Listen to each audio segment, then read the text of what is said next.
Bonjour à tous et à toutes. C'est un plaisir pour moi aujourd'hui d'animer cette conférence de la communauté de pratique en communication climatique pour cette autre édition du rendez-vous annuel. On va essayer de mettre ensemble la table pour le restant de la journée. Je voudrais juste commencer par un petit mot personnel d'abord. Une organisation comme la vôtre, ce genre de journée-là, c'est extrêmement important pour être dans le métier des médias, pour voir ce qui se passe dans l'espace médiatique à chaque jour. On peut avoir les meilleures solutions, on peut avoir la plus belle idée du monde, le meilleur plan, mais ça peut être rapidement oublié si on manque la façon de communiquer, si on l'amène mal dans l'espace public. La force de certains réseaux d'organisation, de certains influenceurs d'opinion, ou la façon dont certains messages sont amenés dans l'espace public ont toujours un réel impact sur l'opinion publique et ultimement sur les politiques. Mais d'abord, pour commencer, le titre de notre panel aujourd'hui, Dario l'a dit tantôt, mais c'est la perception publique et attitude en regard des changements climatiques. Deux types de thématiques distinctes, mais complémentaires. Et donc, on l'a dit, mais on va le répéter, là, ce panel, ça vise à vous présenter les résultats d'un sondage qui a été réalisé par la communauté de pratique en collaboration avec FuturSem, Copticom, sur la crise climatique et le leadership environnemental. On va parler essentiellement de deux choses aujourd'hui, de la soif des Québécois à l'endroit d'un leadership environnemental et les narratifs qu'on peut mettre en place. Donc, bien sûr, ça va faire du pouce sur la présentation d'avant puis sur le restant de la journée, bien sûr. Et ce qui est assez intéressant, je crois, de ce panel-là, pour avoir vu les discussions de préparation dans des Zoom ou Teams, c'est la complémentarité de nos différents panélistes aujourd'hui. Je vous les présente assez rapidement parce qu'on a un peu de retard, mais qu'est-ce que serait une journée comme la nôtre s'il n'y avait pas de retard? Je pense que ce ne serait pas une journée réussie. D'abord, je vous présente Éric Théroux, expert en résidence à l'ENAP, conseiller principal chez Copticom, qui cumule plus de 35 ans dans la fonction publique, si les informations sur Internet sont les bonnes. Donc, quelques années comme sous-ministre adjoint au ministère de l'Environnement, qui a aussi contribué au plan pour l'économie verte entre 2020 et 2030. Éric Lachapelle, professeur titulaire à l'Université de Montréal, département de sciences politiques, on se connaît un petit peu, qui a publié plusieurs papiers sur les politiques climatiques. Pour le connaître un petit peu, il connaît tout sur ce qui se fait en comportement électoraux, préférences, attitudes au Québec, mais aussi au Canada, partout dans le monde. Et aussi comment la façon dont certaines politiques publiques arrivent ou n'arrivent pas. Aussi Valériane Champagne-Saint-Arnaud, qui est professeure adjointe département de marketing, faculté des sciences de l'administration de l'Université Laval. Je suis allé voir aussi un peu sur Internet, publié plusieurs sujets, plusieurs papiers à propos de la communication efficace, notamment en lien avec les changements climatiques. Et Mathieu Maisonneuve, maire de Saint-Lin-des-Laurentides, Saint-Lin-Laurentides plutôt, il n'y a pas de LD. Maire qui change le monde un peu à sa façon dans sa ville, qui fait face aussi à l'opinion publique tous les jours, à la résistance au changement, ce qu'on peut appeler l'ordre établi. Donc on va commencer par la première question. Moi je ne le vois pas, mais je connais un peu la statistique, donc ça va être correct. Je commence par dire qu'on peut voir quand même que le travail des dernières années a quand même porté fruit. Au Québec, nous sommes conscients qu'il y a un problème. On voit que 71%, donc près de 3 Québécois sur 4, je connais un peu les sondages, hein, c'est aussi fort en termes de résultats, c'est parce qu'on est conscient qu'il y a un problème, qui estime qu'il faut accélérer le rythme quant à l'action climatique. On conçoit qu'il y a une crise, on conçoit qu'il y a une urgence, il y a donc une demande de prendre en main la situation. Au moins la question, me semble-t-il, c'est jusqu'où, à quel rythme, de quelle façon, et où ça bloque. On va commencer avec Valérie. Je pense qu'il est déjà ouvert. Est-ce que ça fonctionne? Oui, super. C'est un honneur d'ouvrir ce panel. Merci beaucoup. Donc, la question, qu'est-ce qu'on demande en fait à nos leaders? Je pense que la réponse, elle est assez simple en fait. On demande à nos leaders d'aller jusqu'où là la science l'exige en fait. Et là, je ne veux pas reprendre des mots que M. Marchand nous a partagés tout à l'heure, mais en 2022, le GIEC nous a présenté un rapport très très clair qui contenait 3 choses importantes. Le premier, c'est un état des faits un peu catastrophique. Là. Les changements climatiques sont là, vont aller en s'intensifiant.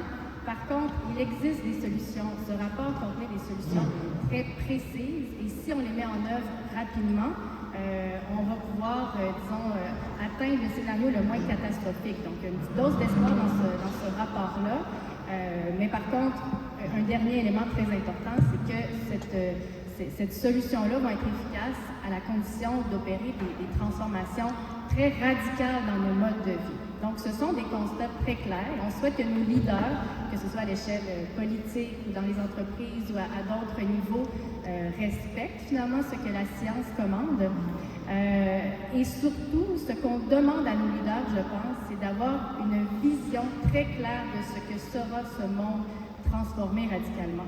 Avoir une vision et pas strictement sur papier, une vision qu'on est capable d'imager. Pourquoi? Pour être capable de la communiquer efficacement, être capable de faire rêver les gens, être capable de vendre cette vision-là pour qu'on puisse y adhérer.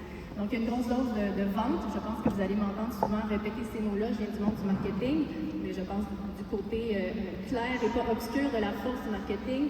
Et on a besoin de cette vision-là pour pouvoir la communiquer efficacement. Et on a besoin certainement de nos leaders de décisions qui sont courageuses, parce que ces transformations-là ne sont pas simples. Donc, des décisions courageuses, mais surtout cohérentes, parce qu'il est clair que si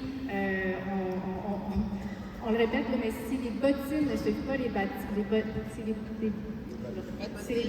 ne suivent pas les bottines, ça va certainement nourrir une forme d'apathie, une forme de découragement. Et malheureusement, c'est certainement ce qu'on observe un peu dans les différents sondages, que ce soit celui qu'on a sous la main aujourd'hui ou les autres qui nous alimentent. Et évidemment, ça nourrit quelque chose d'un peu décourageant. Donc, on a vraiment besoin que nos leaders, en bref, soient capables d'imaginer et de vendre une vision qui est transformatrice de notre monde. À ton tour. Merci. Je vais rebondir un peu là-dessus, mais je vais reculer un peu pour dire c'est quoi le rôle de l'opinion publique dans une démocratie comme la nôtre. Et souvent, on va considérer l'opinion publique comme une contrainte politique, et c'est certainement une contrainte. On peut aller jusqu'à où le public est prêt. Mais aussi, l'opinion publique, c'est aussi une ressource. Une ressource qui peut et doit être utilisée pour mobiliser les acteurs afin de pousser les gouvernements à aller plus loin. Et je pense que tout le monde dans cette salle-ci a je ne vais pas dire obligation, c'est un peu fort, mais un devoir de vraiment pousser, de mobiliser le public. On a vu 71% de la population demande un rythme accéléré. Ça, c'est une ressource. La province ici bénéficie beaucoup d'un soutien interpartisan sur la question et en faveur de l'action climatique. Elle ne dispose peu ou pas de mouvements de déni organisés tels qu'ils existent dans d'autres provinces ou dans le monde anglo-saxon. Peut-être que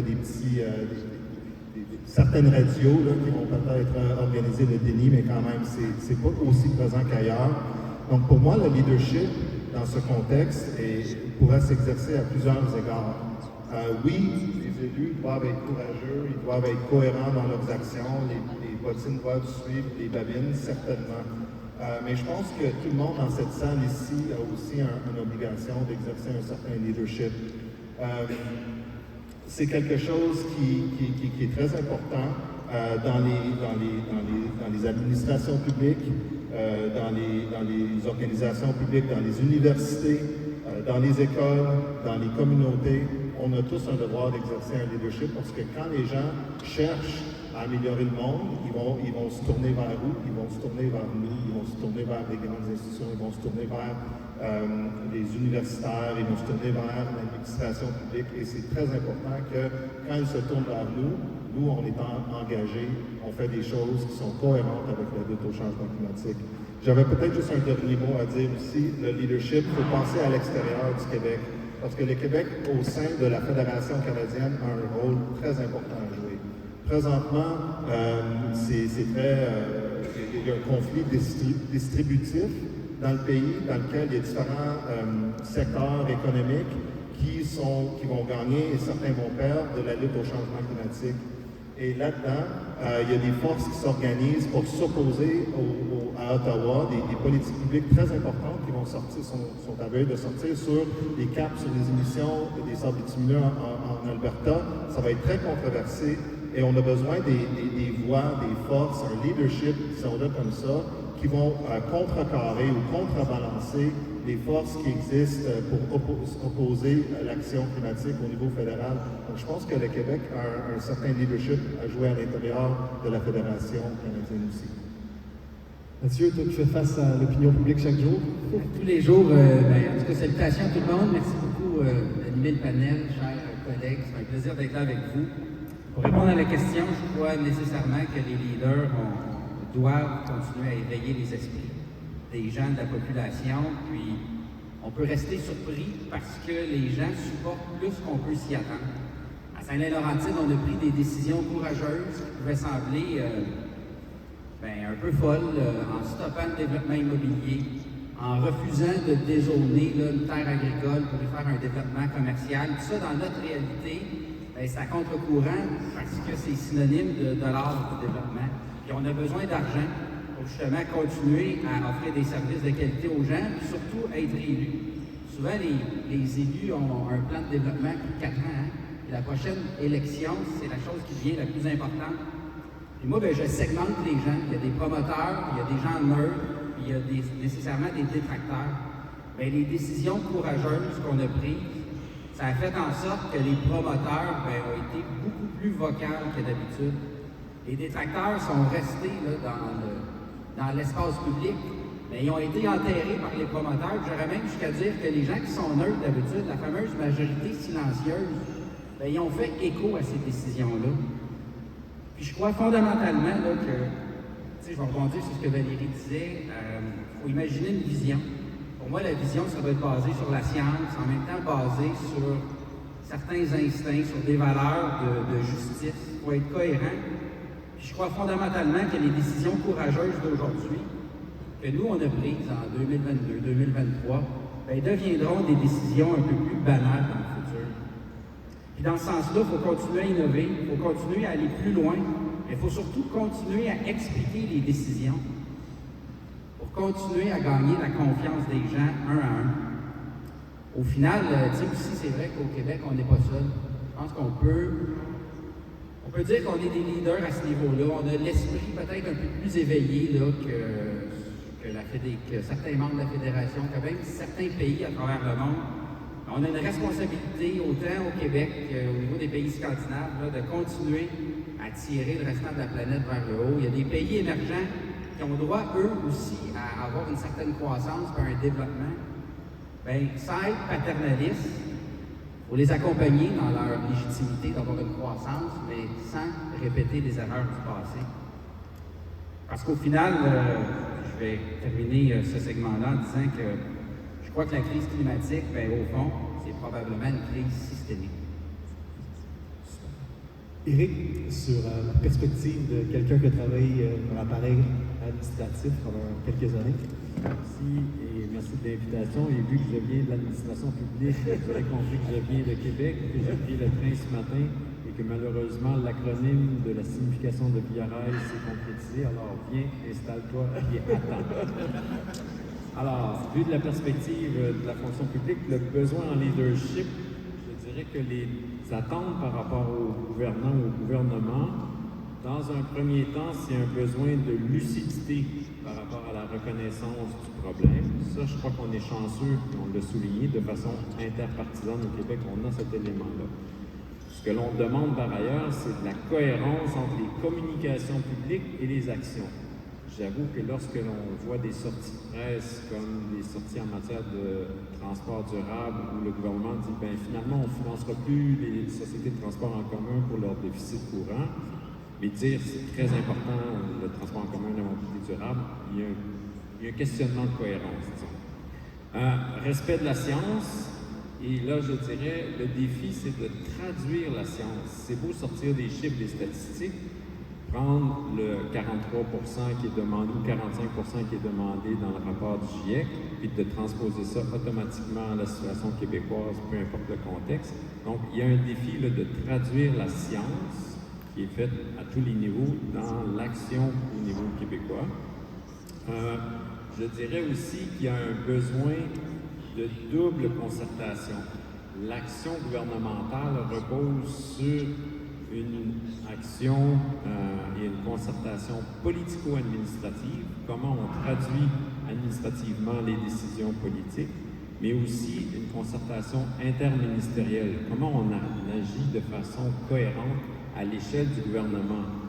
Et en matière de changement, de la lutte au changement climatique, c'est très important de considérer le fait que c'est un dossier gouvernemental, c'est pas le dossier du ministère de l'Environnement. Et la résultante en termes d'action, elle sera cohérente si l'action est prise dans l'ensemble des ministères touchés. Dernier point sur, je dirais aussi, les décisions gouvernementales, il y a un constat, c'est que dans une société complexe comme la nôtre, où il y a une multitude de normes, de réglementations pour le bien commun, bien, de changer les paradigmes, c'est pas simple. Donc, tous les gens qui interviennent sur les tribunes ou même dans les manifestations publiques, quand on dit au gouvernement il n'y a qu'à faire ci, il n'y a qu'à faire ça, c'est plus compliqué que ça.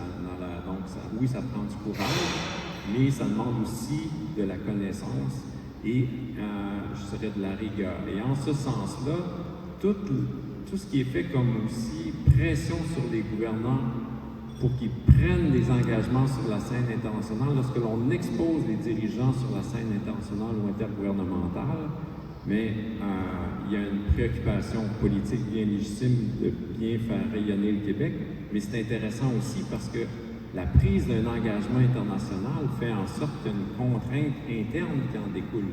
Le gouvernement est obligé de mettre en œuvre ces engagements internationaux. Donc, c'est très important d'avoir pas uniquement une pression interne, mais aussi une pression intergouvernementale et internationale. Merci à tous. Moi, j'aimerais aussi poser une sous-question. En regardant le sondage, on voit, on l'a dit, 71% des Québécois qui estiment qu'il faut accélérer le rythme. Il y a crise, il y a urgence, il y a une conscience qu'il y a quelque chose qui ne va pas bien. Mais il y a aussi des ambiguïtés dans le sondage. C'est-à-dire qu'on est conscient qu'il y a des ambiguïtés, on est conscient qu'il faut avancer, mais sur le changement, il y a quand même une résistance qui demeure. Et même si on peut se dire qu'au Québec, on est bon, on est conscient, il y a quand même des paradoxes qui demeurent parce que quand on leur demande si vous êtes prêts à faire des changements, c'est plus difficile. Donc, je ne sais pas qui veut y aller là-dessus, sur la résistance au changement directement. Parce que même si on est conscient, il y a quand même une résistance qui demeure extrêmement élevée. Est-ce que tu peux y aller? J'avais identifié certaines contradictions dans le sondage, notamment, on peut commencer avec le 71% des répondants qui disent vouloir accélérer le rythme de l'action climatique. 85% affirment que pour lutter contre les changements climatiques, les gouvernements, les entreprises et les individus doivent repenser fondamentalement leur mode de vie. Mais en même temps, 76% se disent satisfaits de leur mode de vie actuel. Très peu d'entre eux déclarent qu'il serait facile pour eux d'opérer des changements profonds en termes de lieu de vie, leur maison individuelle, consommatrice d'énergie, de mobilité, possession de véhicules, de consommation de viande et de pratiques de loisirs à forte consommation d'énergie, telles que les silos, les VTT, etc. À l'inverse, il est beaucoup plus facile, selon le sondage, d'arrêter d'acheter du plastique et de recycler. Ainsi, bien les Québécois veulent plus d'action, ils ne semblent pas prêts à faire des sacrifices personnels nécessaires. Ce n'est pas une surprise, on voit souvent ça dans les sondages, mais ça montre justement les limites et les contradictions dans l'opinion publique. Il n'y a pas aussi le fait que, moi, en regardant le sondage, je voyais qu'on concevait un problème collectif, mais qu'il n'était pas encore individuel, qu'il n'y avait pas de conséquences individuelles pour les Québécois, c'est-à-dire qu'on n'a pas véritablement besoin de changer individuellement nos comportements. Il y a un problème collectif, mais moi, je ne suis pas en danger personnellement. Non, mais d'où l'importance de continuer la pression pour, par exemple, des mesures d'éco-fiscalité. Et c'est là que le transfert va se faire, au moment où il y a une responsabilité individuelle. On peut aller... Je vais juste rajouter, la multiplication des événements météorologiques va possiblement faire en sorte que les gens vont réaliser que oui, ça les impacte eux-mêmes. Mais la résistance, que ce soit la résistance au changement, c'est factuel, que ce soit dans une entreprise, que ce soit dans une société, que les changements soient bénéfiques, neutres ou même négatifs, c'est documentable, là, qu'il y a de résistance au changement programmée par les gens. Donc, de là, le besoin de continuer à expliquer. Mais tu sais, la résistance peut être consciente ou inconsciente. Je vais revenir tantôt. Si je peux réagir rapidement et rebondir sur ce que Mathieu a avancé, effectivement, cet été et dans les derniers mois, on a traversé des événements météorologiques extrêmes qui nous ont fait penser qu'effectivement, peut-être que ça allait accroître la sensibilité ou du moins la compréhension des Québécois et Québécoises que la crise climatique, elle est belle et bien présente. Et pourtant, on peut s'appuyer sur les plus récents résultats des sondages. C'est pas tout à fait le cas. Les Québécois et Québécoises vont être encore de plus en plus nombreux à dire qu'ils subissent les impacts, mais quand on leur demande s'ils se sentent personnellement menacés, et c'est la même chose que M. Marchand a présenté, ces chiffres-là stagnent.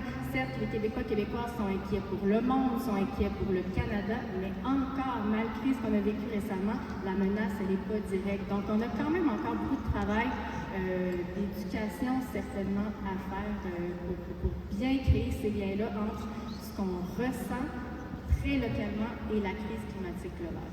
Tout à fait. Il y a aussi une partie dans le sondage sur les nouveaux récits qu'on peut... qui se racontent alentour des changements climatiques. On a parlé beaucoup des mots urgence et crise qui revenaient.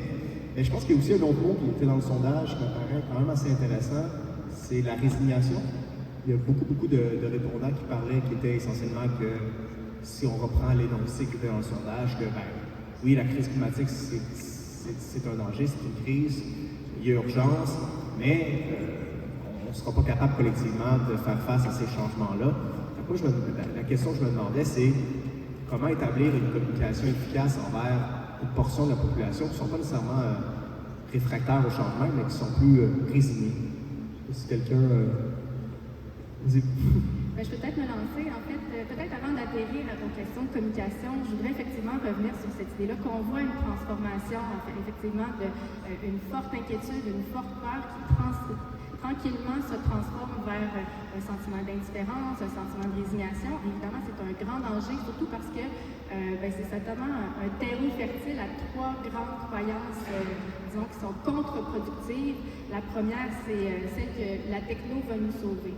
Et ça, on le voit, ça augmente de plus en plus. Tiens, je vais vendre un petit punch baromètre. Vous connaissez certainement le baromètre de l'action climatique qu'on publie à chaque année. Et là encore, hier, j'étais dans les données les plus récentes. Et cette idée-là, donc, qu'on peut miser sur les technologies pour nous sauver de la crise climatique, c'est encore en augmentation. Près d'une personne sur deux au Québec adhère à cette idée-là. Alors que le GIEC, je le rappelle, est très clair. On ne peut pas strictement miser sur la techno. Il faut vraiment transformer nos modes de vie comme tels. La deuxième croyance qui peut être alimentée par cette indifférence-là, puis tu l'abordais un petit peu tout à l'heure, Philippe, c'est cette idée que nos efforts personnels, disons des efforts plus significatifs, sont peut-être pas nécessaires. On le voit encore ce qui stagne. Réduire la consommation de viande, délaisser sa voiture, diminuer ses déplacements en avion, c'est des changements que les Québécois et Québécoises sont peu prêts à engager, alors qu'ils sont très, très, très importants, peut-être plus que d'autres petits gestes, et on parle toujours débat des petits gestes, mais peut-être un petit peu plus que recycler, il faut s'avancer à des gestes plus importants. Et ça, on le voit que ça stagne encore. Et finalement, ce qui est inquiétant, et peut-être qu'on va défaire des mythes ici, mais le climato-scepticisme existe encore au Québec, et malheureusement, sans prendre un peu d'ampleur. Encore une fois, petit punch du baromètre, 14% des Québécois et des Québécoises ne pensent pas que les changements climatiques sont prouvés par la science.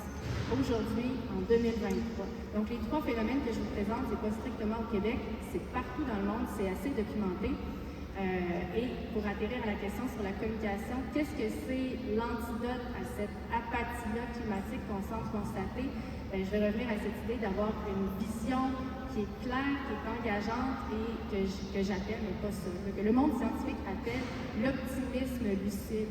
Donc, ne pas se mettre des lunettes roses, ne pas vivre dans un monde de licorne. On sait à quoi on fait face maintenant, on sait à quoi on va faire face dans les prochaines années, mais on doit s'accrocher aux solutions et surtout les ancrer, les déposer dans ce qui est local, dans ce qui nous touche pour nous. Puis encore une fois, je reprends les mots de M. Marshall, mais on a de la difficulté à trouver du tangible dans cette crise-là, mais si on l'atterrit dans les solutions locales, comme le fait notre collègue à Saint-Hénin, ça donne de l'espoir, c'est here and now, et ça nous garde engagés, et c'est un antidote contre cette indifférence qui peut être dangereuse.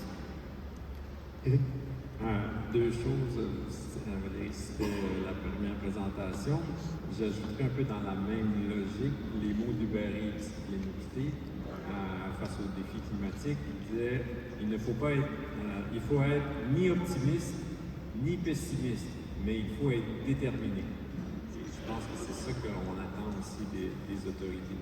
L'autre chose dans le discours public qu'il faut détricoter absolument, c'est la réponse, je dirais, des climato-sceptiques ou négationnistes en disant à quoi bon les contributions du Québec sont tellement insignifiantes à l'échelle internationale que tous nos efforts vont être anéantis par une journée de pollution en Chine. C'est pas comme ça qu'on va mobiliser les gens, mais c'est un élément de communication, c'est un défi. Comment s'adresser aux négationnistes et faire en sorte que ça n'empêche pas l'action publique? Pour moi, c'est moins le négationnisme qui m'inquiète, c'est plutôt les discours du délai. Il y en a plusieurs, dont celui que tu as mentionné. Mais je pense qu'il ne faut pas négliger le contexte actuel dans lequel on vit. Pour revenir à ce que disait George Marshall, les gens sont préoccupés par quoi en ce moment? Puis il y a une chose qui sort dans tous les sondages, c'est l'inflation, puis le coût de la vie qui augmente en flèche. C'est peut-être pas le meilleur contexte pour revendiquer les changements climatiques. Moi, je crois fondamentalement que si on va gagner la lutte au changement climatique, puis surtout les prochaines élections, au niveau fédéral, au niveau... puis quand je dis « on gagne », je veux juste dire qu'il y a un parti politique qui va prendre au sérieux l'environnement et la crise climatique. Il faut absolument gagner le débat sur l'impact de l'action climatique sur le coût de la vie. Okay? Parce qu'il y a tout un discours qui dit que l'action climatique va rendre la vie inabordable. Et c'est vraiment une grande vulnérabilité pour l'action climatique. Il faut trouver des arguments, et je pense que c'est ici que le Québec pourrait faire partie d'un récit, un meta-narrative, comme le dit George Marshall. Nous avons besoin d'un discours qui va identifier clairement le problème comme étant les gouvernements qui prennent trop leur temps pour répondre à la crise climatique, qui va nous coûter notre santé et notre patrimoine collectif. Les choses que nous valorisons dans notre culture et non l'inverse. Donc, c'est pas l'action climatique qui va coûter cher, c'est plutôt l'inaction climatique qui va nous coûter. En fait, les solutions nous offrent davantage de ce que nous voulons. La lutte contre les changements climatiques est abordable. En fait, notre dépendance à l'égard des combustibles fossiles explique en partie pourquoi l'inflation est si élevée. Un réseau électrique est propre et fiable. Les prix sont également plus stables. Et la diminution de l'importance accordée à la croissance économique nous permet d'avoir plus de loisirs et de passer plus de temps en famille et dans la nature. Ce sont d'autres intérêts qui ont sorti dans le sondage comme étant importants. Vraiment intéressant. Je voulais terminer ma présentation sur la situation du baril, mais tu ouvres la porte, Éric. M. Reeves a aussi dit que les espèces qui survivent au travers des différents cycles d'extinction sont celles qui s'adaptent le plus, sont celles qui vivent en harmonie avec la planète. Mais moi, elle a mon inquiétude avec notre rythme de vie, notre mode de vie nord-américain. À Saint-Laurentide, je peux en parler, la problématique de l'eau, on a frappé le mur vraiment. Puis, tu sais, c'est pas simple qu'un adulte moyen consomme de 300 à 400 litres d'eau potable par jour. C'est pas simple non plus qu'on soit condamné à vivre en fonction de l'aménagement du territoire qui a souvent été défaillant au courant des 50, des 100 dernières années. Tu sais, mon inquiétude, c'est relié à la résistance au changement, surtout inconsciente. Le mode de vie qu'on a adopté, fait en sorte que ça alimente un sentiment de non-culpabilité. Il y a beaucoup de jeunes qui sont nés, moi je suis dans 1983 dans une banlieue, puis je pense pas avoir rien fait de mal. J'ai été condamné à prendre l'automobile pour aller aux études, pour aller travailler. Puis nécessairement aujourd'hui, en fonction de ma position, en fonction de ma curiosité scientifique, je m'aperçois que mon mode de vie, si les 8 milliards de personnes sur Terre l'adoptaient, on serait encore plus creux dans la crise climatique. Fait que, ce sentiment de non-culpabilité-là, pour moi, agit comme une force d'inertie par rapport à la résistance au changement, puis c'est important de le contrer. Puis pour finir, je crois que l'optimisme est nécessaire pour contrer la résignation. Juste un petit pouce un peu sur ce que vous dites, je crois, tous en sous-texte. Puis je vais partir de mon expérience personnelle comme analyste dans les médias. Moi, j'ai l'impression, souvent, quand j'écris sur tout ce qui est changement climatique, un des arguments qui a le plus d'impact, c'est sur la qualité de vie. C'est comment faire en sorte que l'action climatique va faire en sorte que, justement, la qualité de vie des gens va être, je sais pas si c'est bon, va augmenter, va faire en sorte qu'il y aura une meilleure qualité de vie. C'est essentiellement ça que tu disais. Plus que, je vais être un peu caricatural, plus que on va sauver le monde. Parce que quand ce discours-là, alentour de on va sauver le monde, il y a comme un sentiment justement de résignation. Mais quand on parle que, par exemple, si tu renonces à la voiture, ben, tu vas être moins de temps dans le trafic. Tu vas être plus heureux, tu vas passer plus de temps avec ton enfant, tu vas passer et ainsi de suite, vous comprenez l'idée? J'ai l'impression que tout ce qui est qualité de vie, en termes de, peut-être Marianne, tu vas pouvoir répondre là-dessus, là, mais les autres, peu importe, tout ce qui est qualité de vie, en termes de communication efficace, c'est justement quand même assez efficace, si je me trompe pas. Ben oui, je suis heureuse de rebondir là-dessus parce qu'effectivement, on a le goût aujourd'hui de parler de nouveaux récits, puis moi je suis avide de ce qu'on va avoir dans les prochaines heures jusqu'à ce soir, des discussions qu'on va avoir, mais le récit à transformer, c'est que le récit dominant, c'est encore le récit des sacrifices. Il faut renoncer à quelque chose. C'est très peu alléchant, c'est difficile à vendre. Mais si plutôt que de nous demander de renoncer à quelque chose, on nous demande d'adhérer à une nouvelle vie, on nous vend des collectivités plus tripantes dans lesquelles on a envie de vivre, on nous vend un transport en commun, et c'est donc bien le fun de prendre le train, le métro, les pistes cyclables, peu importe, on y gagne quelque chose. C'est ce récit-là qu'il faut transformer, puis c'est pour ça que je vais revenir encore à l'idée de la vente. Il y a des spécialistes dans le monde de la pub qui savent vous vendre les choses, qui savent vous vendre des iPhones, ils savent vous vendre, vous êtes tous bien habillés aujourd'hui, peut-être qu'ils vous ont tous vendu des beaux vêtements, mais ces spécialistes-là de la vente, conjugués avec les scientifiques qui nous parlent de ce que la science nous commande, peuvent faire une très belle job. C'est pour ça que je parlais de nous vendre une vision avec des images, pas juste des mots, mais nous montrer à quel point notre vie pourrait être tripante et pas dans 50 ans, dans les prochains mois, ça se passe les prochaines années, mais les prochains mois, comment notre vie pourrait gagner en qualité, la nôtre, très immédiatement, dans notre qualité, et également celle de nos générations futures, nos enfants, parce que c'est important pour nous. Toujours dans la même ligne que Valériane dans l'exposé, je dirais le narratif par rapport à la qualité de vie, il a aussi un défi additionnel. Instinctivement, dans ton point, tu as parlé de mode de vie urbain. Mais on a un défi majeur par rapport aux régions et au mode de vie rural.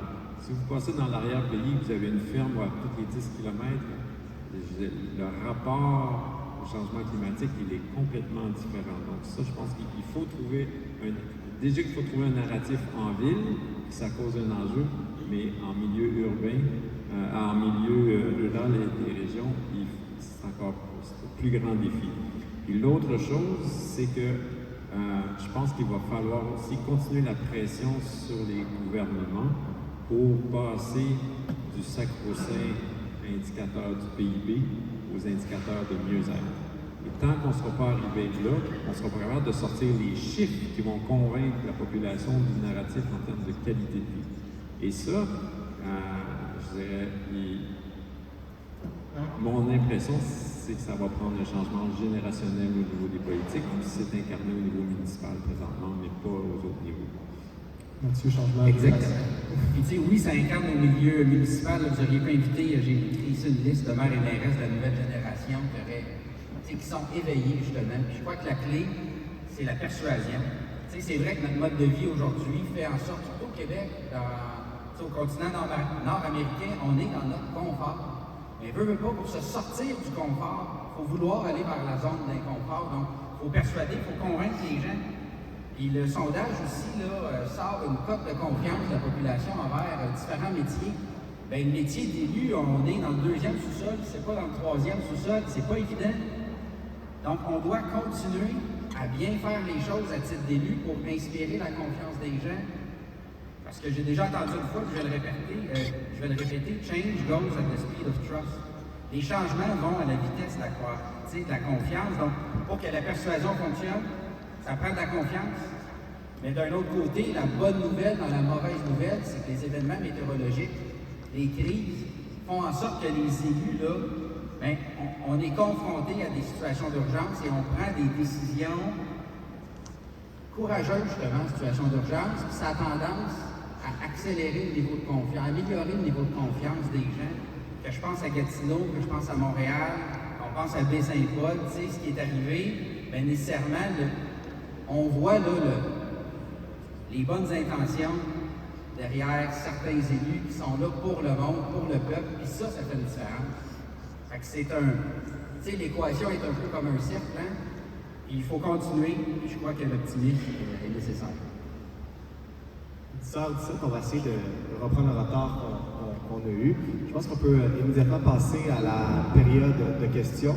Puis si vous avez des questions pour n'importe quel panéliste, je crois qu'ils vont être en mesure d'y répondre aussi efficacement qu'ils l'ont fait depuis le début.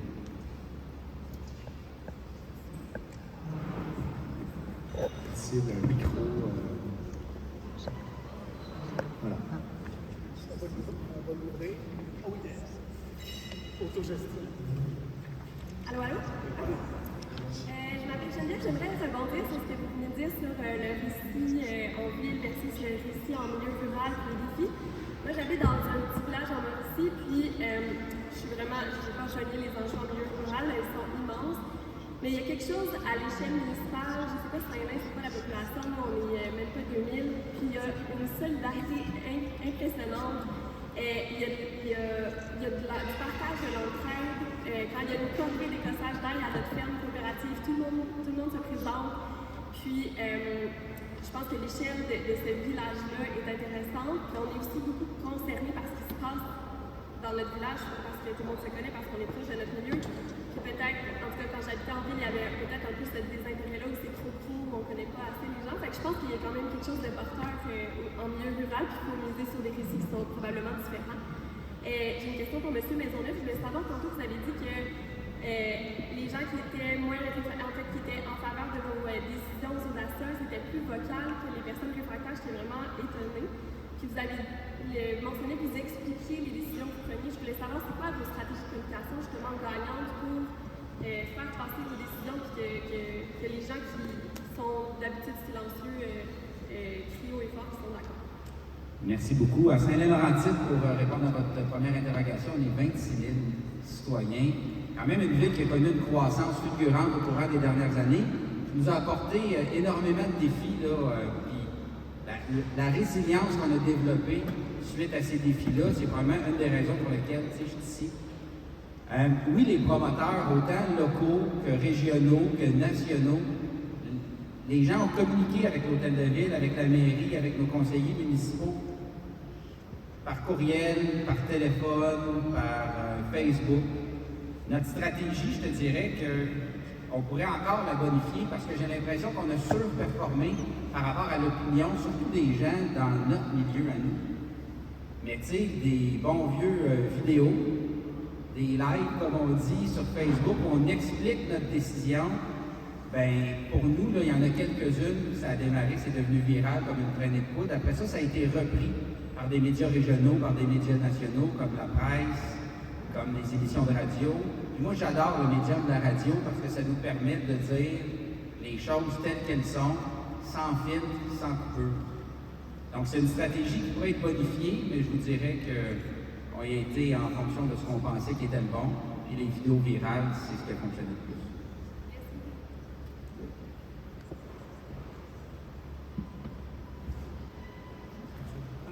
J'ai beaucoup aimé ce que vous avez dit plutôt à propos de changer le PIB, l'importance qu'on accorde au PIB versus, mettons, l'indice du bonheur. Comment on met ça de l'avant? Comment on peut amener les gouvernements à changer l'importance qu'ils accordent à l'indice du bonheur versus l'économie, le PIB? La première partie de la réponse vient de l'initiative qui a été lancée à la demande du premier ministre de sortir de la pandémie.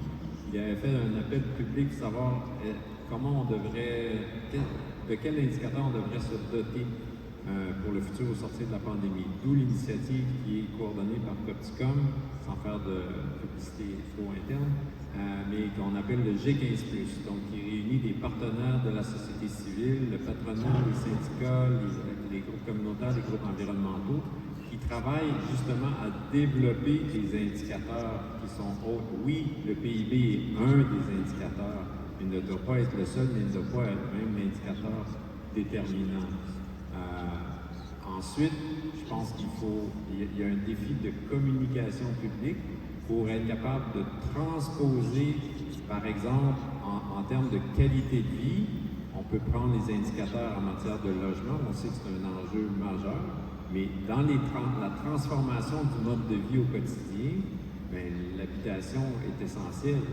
Et donc, je ne prendrai pas tous les indicateurs, les 45 indicateurs qui ont été développés, mais c'est en prenant l'initiative sur une base sociale et aussi dans la tradition québécoise de façon concertée par l'ensemble des acteurs du milieu que je pense qu'on pourra faire cheminer l'utilisation de ces nouveaux indicateurs.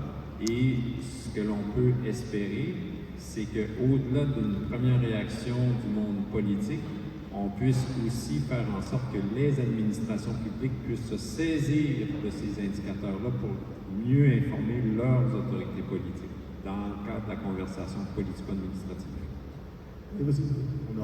En quelques minutes. Tu sais, tantôt, lorsque je disais que la crise climatique, c'est possible ou probablement, au fond, une crise systémique, c'est à ça que je faisais référence. Avant d'être maire, j'étais banquier, donc les chiffres, l'économie, tu sais, j'en connais une couple, puis nécessairement, notre système qui est basé sur la course effrénée vers une croissance sans limite de profit, surtout basé sur l'extraction de ressources de notre planète, qui elle est limitée au niveau du renouvellement de ces ressources-là, bien ça doit cesser. La course qui nous oblige sans cesse, année après année, de performer à 103, 104, 105% de l'an dernier, fait en sorte que c'est insoutenable pour notre planète. Il faut donner de l'air, il faut donner de l'oxygène à la croissance économique. Il faut cesser cette course-là. Il y a des idées qui pointent à l'horizon. Tu sais, la pandémie, je pense qu'elle a pu être révélatrice. Lorsqu'on a fermé l'économie, lorsqu'on a fermé la planète, on a vu une résilience forte de la part de la nature. Tu sais, pourquoi qu'on ne déciderait pas de fermer l'économie un mois par année? Pourquoi qu'en 2025, le 11/12e ne deviendrait pas 100% de référence pour qu'on soit capable de se donner une chance collectivement pour les prochaines générations?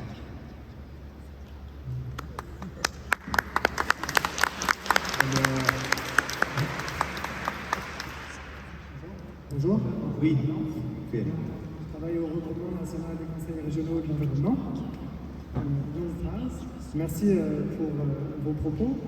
Vous avez mentionné l'idée de faire adhérer les gens à une vision positive et je pense qu'on joue tous un rôle important là-dedans. Moi, de mon côté, je vois en fait un autre défi qui est d'apprendre aux gens à aimer le changement, parce que c'est un peu là que vient la résistance principale, même s'il y a une belle vision au bout, comment on apprend aux gens à aimer le changement. Est-ce que vous voyez éventuellement des ficelles systémiques, structurelles qui nous apprendraient humainement à aimer le changement? C'est quoi la recette? Deux choses. Première chose, effectivement, il faudrait que les gens aiment le changement. Et là, je vais partager une vision très personnelle. Je pense qu'il est minuit moins une. Peut-être que la persuasion a certaines limites et peut-être qu'il faudra que nos leaders, on le dit, aient des décisions courageuses qui n'attendent pas que les gens aiment le changement, mais imposent peut-être certaines choses. Ça, c'est la première réponse. La deuxième réponse, comment est-ce qu'on fait pour que les gens aiment le changement? La science, et là je vais résumer très rapidement, la science dit trois choses. Il faut que le changement qu'on souhaite promouvoir soit très le fun. Donc, il faut que les gens aient envie d'y adhérer. Et là, je vais revenir à cette vision. Il faut que ça a l'air trippant, ce qu'on nous propose, comment est-ce qu'on va aménager nos villes, comment est-ce que nos modes de vie peuvent être allégés en viande, ça nous apporte de la qualité de vie, toutes les transformations qu'on doit opérer, comment est-ce que ça ajoute une dose de fun dans notre vie, c'est le premier secret. Le deuxième secret, c'est essayer de démontrer que ces changements-là sont les plus simples possibles à opérer. Donc ça exige parfois, par exemple, de transformer littéralement les villes. Si on veut que les gens trouvent que c'est simple de prendre le transport en commun, il faut qu'il y en ait des infrastructures de transport en commun qui soient simples à utiliser. Il faut qu'il y en ait des pistes cyclables qui soient à côté de chez moi, qui m'amènent du point A au point B. Donc, il faut littéralement que ce soit simple. Et la dernière chose, le dernier secret, c'est qu'il faut que ce soit le plus possible déjà populaire. On le sait, la norme sociale, c'est hyper important. Et quand on montre que le changement qu'on veut promouvoir, il est soutenu par la majorité des gens, il est déjà fait par la majorité des gens, il faut le montrer. Moi, je m'en fous que les gens adhèrent à la transition écologique parce qu'ils y croient profondément. S'ils adhèrent à des changements de comportement parce qu'ils pensent que c'est ça qui est cool, ou c'est ça qui est populaire, ou c'est ça que les pères dans mon cercle social veulent voir. Si c'est cool, par exemple, être végétarien dans mon cercle social, tant mieux, c'est ça qu'on va mettre de l'avant. Donc, fun, simple et populaire, ce sont les clés du succès du changement, mais ça prend du temps, et du temps, on n'en a pas tant que ça, donc il ne faut pas strictement miser sur ce genre de changement-là. Je pense qu'on a une autre question. Oui, allô. Pauline Bissardin, je travaille au ministère de l'Environnement, puis en fait, à travers la présentation de M. Marchal, puis là, le panel, je me posais la question, on va dire, il faudrait que les leaders mettent de l'avant une vision positive, une vision inspirante, etc. Mais d'un autre côté, le niveau de confiance puis de crédit associé aux élus, aux politiciens est bas. Donc, en tout cas, j'aurais peut-être été curieuse de vous entendre sur finalement comment ce rôle-là des leaders, comment ils pourraient s'incarner d'une manière qui fonctionne sans finalement avoir des effets un peu pervers, d'augmenter la polarisation, comme on l'a vu avec la COVID, par exemple, là, où justement il y a eu une résistance très forte et un discrédit des institutions. En tout cas, je ne sais pas si vous avez des... Ouais. Je ne sais pas si je vais reprendre l'esprit de ta question, mais c'est comment les leaders peuvent déranger sans créer encore plus d'opposition, peut-être? C'est ça la question? Ouais. Quelqu'un qui veut... On va y travailler tous les jours. Tu sais, les leaders, les élus d'aujourd'hui, on doit réparer le passé, on doit changer les mentalités du présent, surtout construire un futur sain pour les générations futures. Si on est bien intentionné, si on se prépare bien, on a une bonne vision, la crème va finir par remonter un jour ou l'autre. Tu sais, pour moi, la ligne d'arrivée à laquelle Éric faisait référence tantôt, c'est flou dans le temps. Je crois qu'on va la traverser sans trop s'en rendre compte. À un moment donné, on va se dire « Hey, on y est arrivé ». Mais moi, je suis au premier front. À tous les mois, on a une séance municipale où les gens ont accès aux élus, on est capable d'échanger. On est le lowest hanging fruit pour la population. Fait que moi, j'invite les gens, là, dans n'importe quelle ville qu'ils le sont, d'aller voir leurs élus, d'encourager leurs voisins à aller voir leurs élus, à avoir des interactions avec ceux-ci et celles-ci. Puis la crème va finir par remonter un jour ou l'autre. On est un gouvernement de proximité, tu sais, que ce soit Julie à Granby, Bruno à Québec, Evelyne, France, Mathieu à Terrebonne, Stéphane Boyer à Laval, Catherine Fournier à Longueuil, la mairesse de Chappé, Jonathan Moreau à Saint-Apollinaire, Xavier à Saint-Colomban, Paul Germain à Prévost, Michael à Baie-Saint-Paul, Anthony Valiquette aux îles de la Madeleine. Pour lui, la capitulation, ce serait une erreur monumentale. Que ce soit Lisa à Blainville, Joey à Saint-Donat, c'est toute une liste de maires et mairesses que j'ai rencontrées au courant des derniers mois. Et on partage tellement au niveau de notre volonté à bien faire les choses que ça va faire une différence parce que les gens ont raison d'être sceptiques, les gens ont raison d'avoir un niveau de confiance quand même assez bas envers les élus parce que les dernières décennies ne nous ont pas gâtés. En fait, je pense que certains élus se sont gâtés en premier avant de faire leur devoir de protéger l'intérêt collectif. Mais je peux vous dire qu'aujourd'hui, je ne suis pas le seul à vouloir changer ça. Puis je le répète pour une troisième fois, la crème va finir par remonter. Oui, peut-être pour compléter, je pense qu'il faut quand même se réjouir de certaines démarches, je dirais, de littératie climatique. envers les élus. Il y a eu une formation à l'Assemblée nationale qui était donnée. On sait que tous les travaux qui se sont faits au niveau de l'UMQ et de la CMQ, donc on a des autorités de plus en plus sensibilisées et on pourrait peut-être pousser en termes de société sur les élus, peut-être une idée de fou, mais est-ce qu'on serait pas mieux pour des états généraux sur les changements climatiques?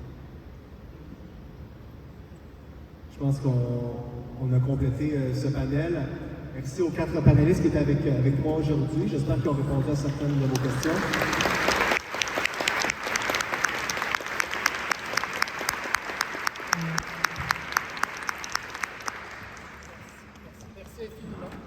Merci. C'était trop court, hein? Moi, ça me fait mal. À chaque fois, donc, je vous invite à reprendre vos places, doucement.